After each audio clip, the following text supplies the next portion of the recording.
And special thanks to our friends at this company who were nice enough to send us the CCS 1 to Tesla adapter. Nothing to really show you around the box. You can see it's waterproof and dustproof, over and under voltage protection, leakage protection, lightning protection, ESD protection, short circuit protection, over current protection, and temperature control protection.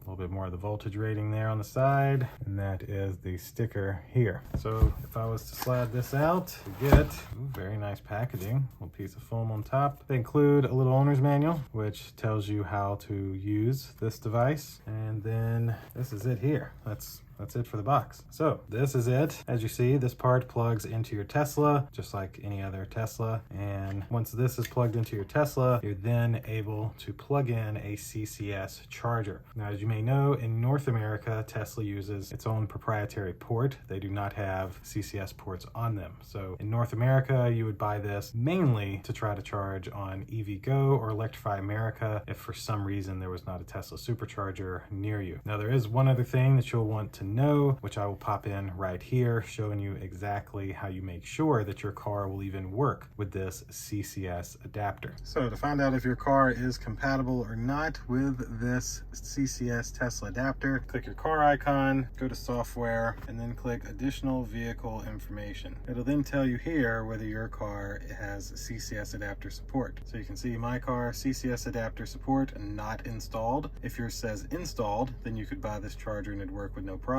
If yours is like mine and says not installed, then you would need to take your car to Tesla to enable it, so that way it would work with the CCS adapter. Make sure you check this before you order this product. And that will actually do it for the unboxing of this Tesla CCS adapter. If you follow the instructions that I just showed you and your car says that CCS charging is enabled, then you can buy this device. You should be able to plug it right into your Tesla, plug in a CCS charger from somewhere, and everything should work. If your car looks like mine and says no, you'll need to take your Tesla to the Tesla dealer to get the chip added so that it can charge on CCS. Then you could buy something like this. Hopefully that all makes sense. Absolutely love the quality of the product though, the feel of it. It feels good, strong, and sturdy. Nothing cheap here that I can tell. So thanks again to this company who was nice enough to send me this Tesla CCS charging adapter. Thank you all for watching, and we'll see you in the next one. Deuces.